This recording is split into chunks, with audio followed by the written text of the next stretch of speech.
जी बिल्कुल, मैं इस वक्त मौजूद हूँ सियालकोट अकबराबाद की मंडी में।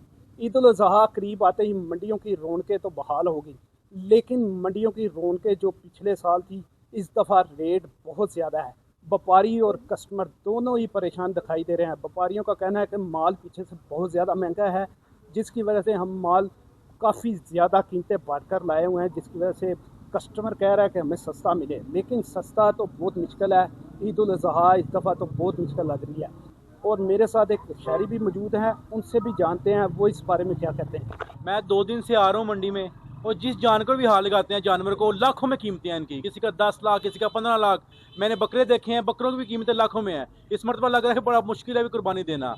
मैं तमाम गवर्नमेंट के इदारों से भी अपील करता हूँ, खुदाया पेट्रोल की कीमतों में रियायत करें ताकि इनके किराए भी कम हो। ये भी जानवर पीछे सस्ते लेकर आए हो यहाँ पर सस्ते दोस्तों को, और तमाम दोस्त कुर्बानी कर सकें इस दफ़ा। जी, जैसा कि आपने देखा कि शहरी भी बता रहे थे कि माल पीछे से भी बहुत महंगा है और हमने भी खरीदना है, लेकिन इस दफ़ा ईद उल अज़हा बहुत ज़्यादा मुश्किल लग रही है। और खुदारा गवर्नमेंट को चाहिए कि महंगाई कम की जाए ताकि बासानी खरीदा जाए और कुर्बानी भी हम जानवर को ज़िबा कर सकें। कैमरामैन टीम के साथ इमरान अशरफ, वक्स न्यूज़, सियालकोट।